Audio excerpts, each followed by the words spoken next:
बिस्मिल्लाहिर्रहमानिर्रहीम। अस्सलाम वालेकुम। I am Asad Raja, mathematics instructor, tutorial.pk। Grade 12 mathematics course का नाम है calculus and analytic geometry, chapter number 4। Chapter number 4 का इस वीडियो में इसका जो पहला हिस्सा है पार्ट 1 यानी पार्ट ए को डिस्कस किया गया है। पार्ट बी इंशाल्लाह हम नेक्स्ट वीडियो में डिस्कस करेंगे। कोर्स का नाम है calculus and analytic geometry, introduction to analytic geometry part A. Geometry जो है ये बहुत कदीम ब्रांच है मैथमेटिक्स की। जो एंशियंट ग्रीक लोग थे उन्होंने बहुत अच्छी किताबें लिखी इसके ऊपर, इस सब्जेक्ट के ऊपर। और ये जो अभी हम कोर्स पढ़ने जा रहे हैं एनालिटिक ज्योमेट्री का, ये बेसिकली ज्योमेट्री की सिस्टमैटिक स्टडी है with the help of algebraic methods. यानी कि the study of geometry with the help of algebraic methods and coordinate plane is called analytic geometry। इसके अंदर बहुत अच्छा काम किया है रेने डिकार्टे ने। ये एक फ्रेंच मैथमेटिशियन था, फिलोसोफर था और थियोलॉजिस्ट था। इसने कोऑर्डिनेट प्लेन जो है, जैसे रेक्टेंगुलर कोऑर्डिनेट प्लेन, उसका जो कॉन्सेप्ट है, उसका जो आइडिया है, डेवलप किया। कोऑर्डिनेट जो प्लेन है ये बेसिकली एक 2 डायमेंशनल चीज है। इसके अंदर एक हॉरिजॉन्टल लाइन होती है और एक वर्टिकल लाइन होती है। हॉरिजॉन्टल लाइन को कहते हैं एक्स एक्सिस और जो वर्टिकल लाइन है उसको कहते हैं वाई एक्सिस। इन दोनों का जो पॉइंट ऑफ इंटरसेक्शन है वो कहलाता है ओरिजिन। अब ये जो कोऑर्डिनेट प्लेन है इसकी बहुत बड़ी एप्लीकेशन है across the world. Different fields हैं, जैसे ज्योग्राफिकल इंफॉर्मेशन सिस्टम है, जैसे जीपीएस लोकेशन होती है, वर्ल्ड का मैप होता है, गूगल मैप है, उसके अंदर हमें कोऑर्डिनेट चाहिए होते हैं। कोई भी पर्सन है उसकी लोकेशन को जाहिर करने के लिए, फाइंड करने के लिए, देखने के लिए, चेक करने के लिए कंप्यूटर के ऊपर, इंटरनेट के ऊपर हमें उसकी लोकेशन दरकार होती है। तो इसके अंदर बेसिकली इसके बिहाइंड जो सॉफ्टवेयर चल रहा होता है, जो प्रोग्राम चल रहा होता है, उसके अंदर इसी का जो आइडिया है कोऑर्डिनेट प्लान का वही चल रहा होता है, वही अप्लाई हो रहा होता है। इसके अलावा जैसे वर्ल्ड का मैप है उसके ऊपर लॉन्गिट्यूड्स हैं, लैटिट्यूड्स हैं, ये भी कोऑर्डिनेट्स हैं। और जो हाइट है, ऑल्टीट्यूड है, वो भी कोऑर्डिनेट है। समंदर की सतह से कोई जगह कितनी ऊंची है वो भी एक कोऑर्डिनेट है। तो प्लेन कोऑर्डिनेट का जो कॉन्सेप्ट और जो स्पेस का है वो अप्लाई होता है प्रैक्टिकली। ज्योग्राफिकल जो इंफॉर्मेशन सिस्टम है वो एक पूरी एक फील्ड है, पूरी एक साइंस है, पूरी एक है। वो उसमें स्किल्स नहीं होती हैं, उसका अलग से स्किल सेट है, लेकिन उसके बेस में यही सिस्टम काम कर रहा है जो कोऑर्डिनेट प्लान सिस्टम है। फिर हमारे पास कोऑर्डिनेट प्लान, जैसे हमने समझा कि एक्स एक्सिस और वाई एक्सिस है, उसको प्लान के अंदर डाल दिया जाए तो हमें कोऑर्डिनेट प्लान हासिल होता है। कोऑर्डिनेट प्लान के अंदर जो पहला इंपॉर्टेंट कॉन्सेप्ट है वो है ऑर्डर्ड पेयर का। आइए उसकी जो डेफिनेशन है उसको पहले देखते हैं, फिर उसके एग्जांपल को डिस्कस करते हैं। सपोज करें हमारे पास p of x y is any point in the coordinate plane, then the first number component, first number है या कंपोनेंट है इस ऑर्डर्ड पेयर का, उसे कहते हैं x कोऑर्डिनेट। उसका जो मैथमेटिकल नाम है, जो ऑफिशियल नाम है, जो ज्योमेट्रिकल नेम है, जो एनालिटिकल नेम है, उसे कहते हैं एब्सीसा। और जो सेकंड कंपोनेंट होता है जो y कोऑर्डिनेट है उसे कहते हैं ऑर्डिनेट। अच्छा, ऑर्डर्ड पेयर में ऑर्डर का होना बड़ा इंपॉर्टेंट है। पहला एलिमेंट पहली जगह आएगा, दूसरा एलिमेंट दूसरी जगह आएगा। अब सीसा हमेशा पहला कंपोनेंट होता है और ऑर्डिनेट जो होता है हमेशा दूसरा कंपोनेंट होता है। जैसे डायग्राम को देखें, ये ऑर्डर्ड पेयर शो किए गए हैं और यहाँ पर जो ऑर्डर्ड पेयर्स है उसके ऊपर एरोप्लेन बनाया गया है, हॉरिजॉन्टल मूवमेंट हो रही है, यानी कि अब सीसा जो है हमेशा हमने अलोंग एक्स एक्सिस मूव करना है और ऑर्डिनेट में हमेशा हमने अपवर्ड जाना है, ऑर्डर्ड पेयर। फिर जो नेक्स्ट इंपॉर्टेंट कॉन्सेप्ट है इसके अंदर कोऑर्डिनेट प्लान के अंदर वो है क्वाड्रेंट्स। हम ये बात जानते हैं 4 होते हैं क्वाड्रेंट्स, और ये जो एक्स एक्सिस है और वाई एक्सिस है ये दोनों मिलकर किसी प्लान को 4 क्वाड्रेंट्स में तकसीम करते हैं, डिवाइड करते हैं। ये देखें, क्वाड्रेंट 1 है, क्वाड्रेंट 2 है, क्वाड्रेंट 3 है, क्वाड्रेंट 4 है। ये फिलहाल हम काउंटर क्लॉक वाइज जो है मूव कर रहे हैं। ये जो डायरेक्शन होती है ये पॉजिटिव डायरेक्शन होती है एंगल की। फर्स्ट क्वाड्रेंट में एब्सीसा भी पॉजिटिव और ऑर्डिनेट भी पॉजिटिव, यानी एक्स की वैल्यू पॉजिटिव और वाई की वैल्यू भी पॉजिटिव। सेकंड क्वाड्रेंट में एक्स की वैल्यू नेगेटिव, वाई की वैल्यू पॉजिटिव। थर्ड क्वाड्रेंट में एक्स की वैल्यू भी नेगेटिव और वाई की वैल्यू भी नेगेटिव। और फोर्थ क्वाड्रेंट में क्या सिचुएशन है, x की वैल्यू तो पॉजिटिव है लेकिन y की वैल्यू नेगेटिव होती है। फिर हमारे पास नेक्स्ट जो कॉन्सेप्ट है वो है डिस्टेंस फार्मूला। पूरे चैप्टर के ऊपर ये हर जगह ये अप्लाई होता है डिस्टेंस फार्मूला, तो इसको हमने अच्छे अंदाज में समझना है। सपोज करते हैं हमारे पास प्लेन है, उसके अंदर दो पॉइंट्स हैं, एक पॉइंट का नाम है कैपिटल ए, उसे कोऑर्डिनेट्स है x1 y1, दूसरा पॉइंट है बी, उसे कोऑर्डिनेट्स है x2 y2। अब हमें चाहिए इन दो के दरमियान में हमें डिस्टेंस चाहिए, तो वो डिस्टेंस क्या होगा, वो ए बी होगा। डायग्राम को देखते हैं जरा। ये देखें, ए पॉइंट दिया गया है x1 y1, बी पॉइंट दिया गया है x2 y2। जरूरी नहीं है दोनों पॉइंट फर्स्ट क्वाड्रेंट में हो सकता है एक पॉइंट फर्स्ट में हो तो सेकंड में चला जाए, होता है पहला पॉइंट सेकंड में हो दूसरा पॉइंट थर्ड क्वाड्रेंट में फोर्थ में चला जाए, जरूरी नहीं है, वो प्लेन में किसी भी जगह होंगे, उनके दरमियान में हम फासला मालूम कर सकते हैं। डिस्टेंस फार्मूला क्या होगा, डी से शो करते हैं डिस्टेंस को, ए बी का डिस्टेंस जो है square root of x2 minus x1 whole square plus y2 minus y1 whole square, यानी कि जो डिफरेंस बिटवीन x कोऑर्डिनेट्स है उसका स्क्वायर लिया जाए plus difference between y coordinates उसका क्या लिया जाए, स्क्वायर लिया जाए, और उसके ऊपर स्क्वायर रूट अप्लाई कर दिया जाए। वेरी सिंपल है। फिर है रेशियो फार्मूला। ये क्या है, उस तरह हमारे पास हमारे पास पॉइंट्स हैं, कोई लाइन सेगमेंट है या लाइन है, उसके ऊपर दो पॉइंट्स हैं, और डायग्राम में देखें जरा, एक पॉइंट है कैपिटल ए, उसे कोऑर्डिनेट्स हैं x1 y1, दूसरा पॉइंट है कैपिटल बी, कोऑर्डिनेट्स हैं x2 y2, एक पॉइंट P है जिसे कोऑर्डिनेट्स हैं कैपिटल X कैपिटल Y। वो इस लाइन सेगमेंट ए बी को k1 k2 रेशो में डिवाइड कर रहा है, हो सकता है 2:3 हो या 1:2 हो जाए या 4:5 हो जाए, कोई भी रेशो हो सकती है।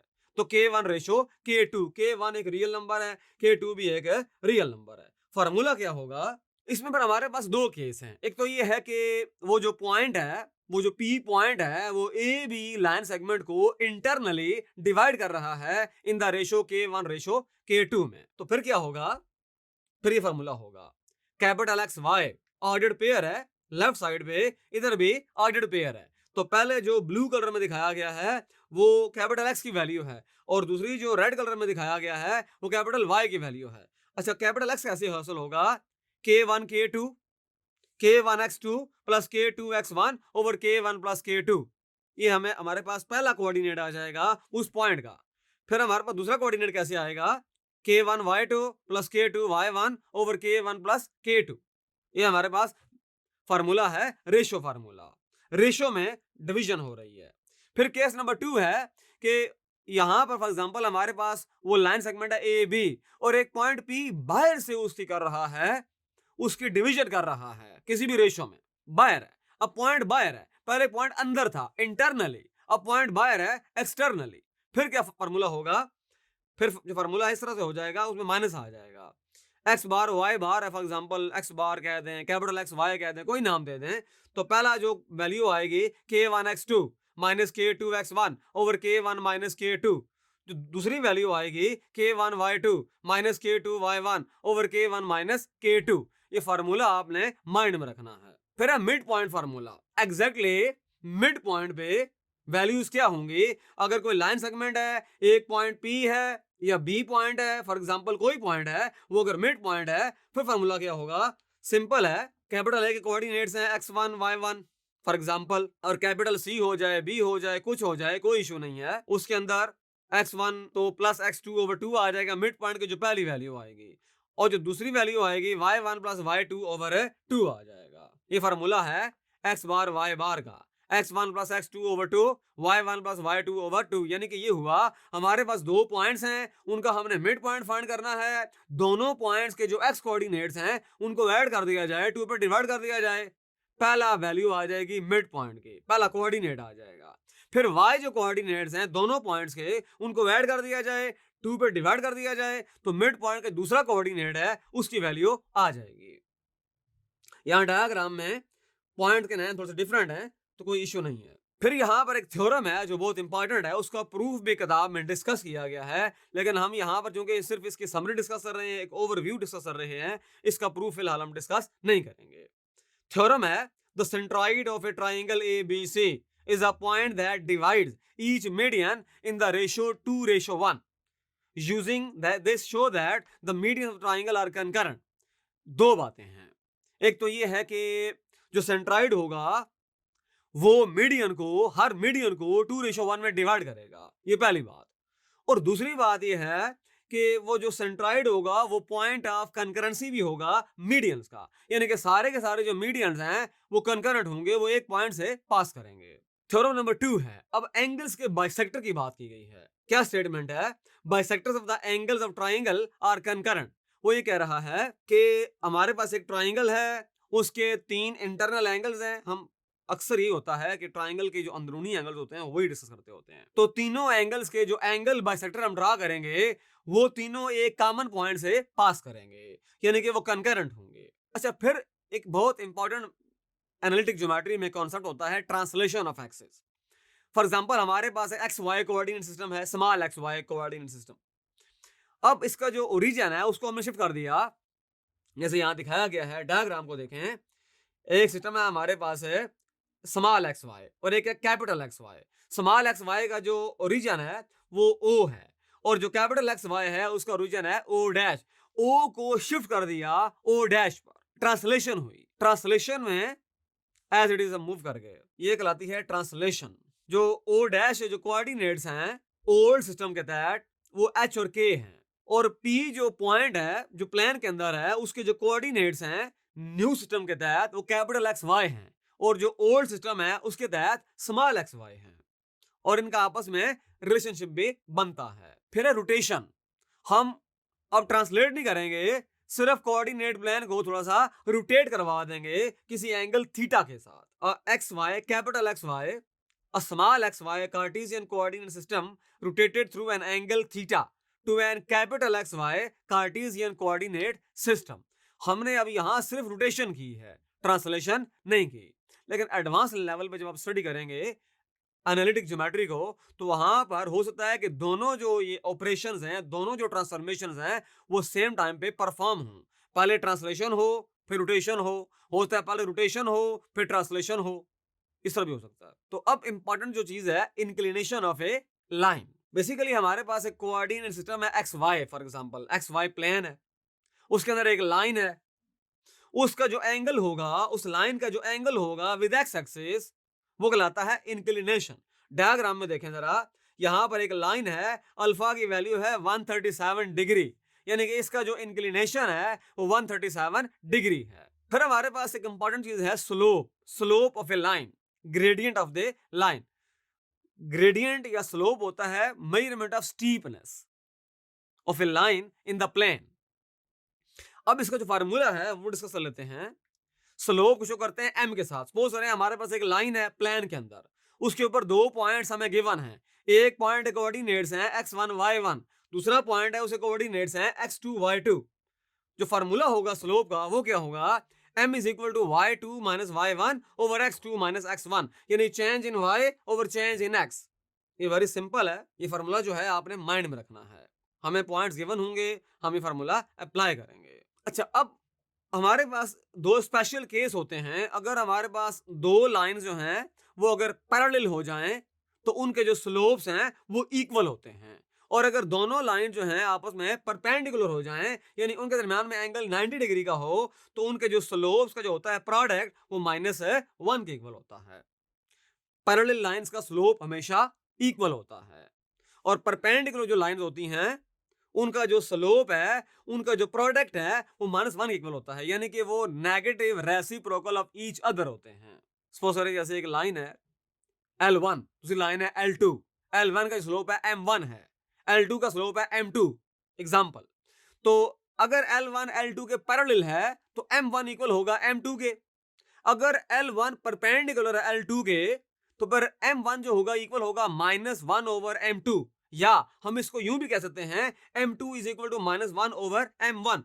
और थर्ड इसकी ऑप्शन क्या हो सकती है मैथमेटिकल, वो क्या हो सकती है? वो होती है M1 M2 is equal to -1। फिर जो अहम इसका हिस्सा है इस चैप्टर का, उसके अंदर है इक्वेशंस ऑफ स्ट्रेट लाइन। जिस तरह हम किसी बंदे को कॉल करते हैं, फॉर एग्जांपल आपने किसी को कॉल करना है तो उसका सेल फोन होता है, उसका फोन नंबर होता है, या अगर किसी को लेटर लिखना है या ईमेल करना है उसका प्रॉपर एक एड्रेस होता है। इस तरह प्लेन के अंदर कोई लाइन है फॉर एग्जांपल, उस लाइन की एक इक्वेशन होती है, जिसकी मदद से हम उसको लोकेट कर सकते हैं, वहां पर उस लाइन को आइडेंटिफाई कर सकते हैं। इक्वेशंस ऑफ स्ट्रेट लाइंस हमारे पास इसमें टोटल 6 हैं जो इंपॉर्टेंट हैं, इस बुक के अंदर डिस्कस की गई हैं 6 उसमें, लेकिन उससे पहले 2 हम डिस्कस करेंगे स्पेशल केस। अच्छा, फॉर एग्जांपल अगर एक हमारे पास स्ट्रेट लाइन है, वो parallel to the X axis है, उस इक्वेशन क्या होगी? उस इक्वेशन होगी y is equal to constant, क्योंकि y वहां पर फिक्स हो जाएगा। y is equal to constant, y is equal to b इस केस में। और अगर कोई line parallel to y axis है तो उसके अंदर x फिक्स हो गया, x की जो वैल्यू है वो फिक्स हो गई, x कांस्टेंट होगा, y चेंज हो रहा है लेकिन x क्या हो गया? फिक्स हो गया, x कांस्टेंट हो गया। तो इस केस में देखें x इक्वल टू a है उसकी इक्वेशन। फिर है हमारे पास slope intercept form of equation of straight line, y equal to mx plus b। x और y कोई भी उसके ऊपर एक जनरल पॉइंट है, एक करंट पॉइंट है, एक आर्बिट्रेरी पॉइंट है लाइन के ऊपर, और जो m है उसका स्लोप है, उस लाइन का स्लोप है, और जो b है उसका इंटरसेप्ट है, y इंटरसेप्ट है उसका। देखें इक्वेशन, देखें जरा डायग्राम में देखें, y equal to mx plus b, ये आपने माइंड में रखना है, ये है स्लोप इंटरसेप्ट फॉर्म। जो दूसरी डिस्कस की गई है वो पॉइंट स्लोप फॉर्म है।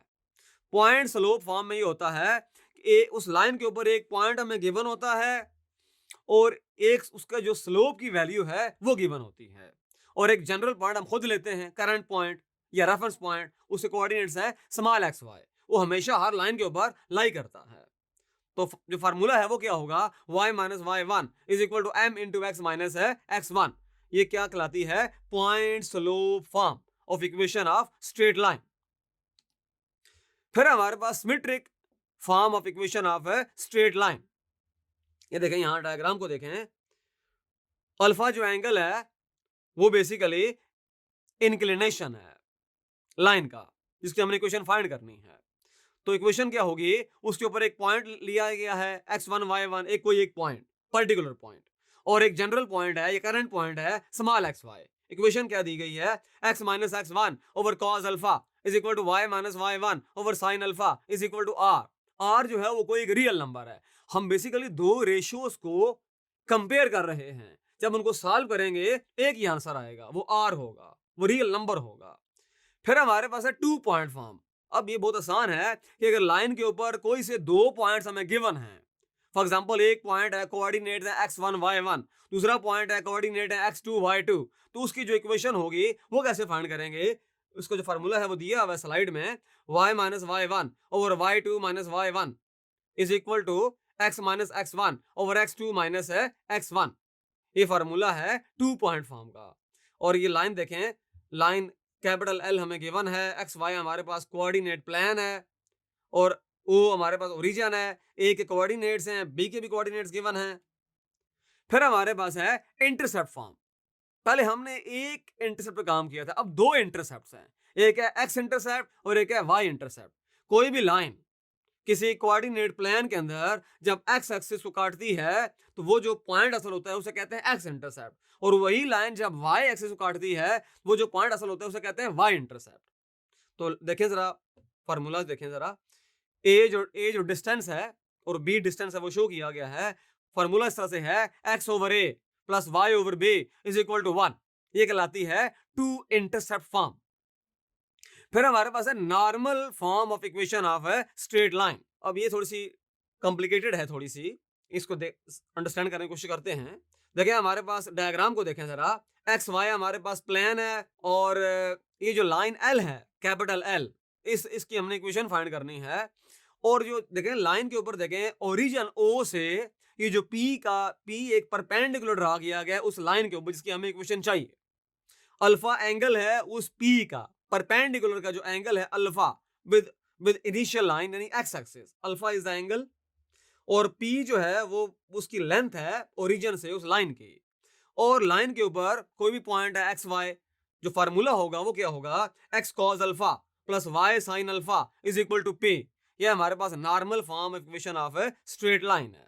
मुझे पूरा यकीन है कि चैप्टर नंबर जो 4 है उसकी जो समरी है, उसका जो पार्ट ए है, आपको अच्छे अंदाज में समझ आ गया है। ये जस्ट इसका ब्रीफ इंट्रोडक्शन था। ट्यूटोरियल.p की वेबसाइट के ऊपर इसकी डिटेल्ड वीडियोस मौजूद हैं। आप वहां से इनकी इन डेप्थ जो अंडरस्टैंडिंग है वो डेवलप कर सकते हैं। मेरा नाम असद राजा है, मैथमेटिक्स इंस्ट्रक्टर tutoria.pk। मिलते हैं इंशाल्लाह नेक्स्ट वीडियो में। Thank you.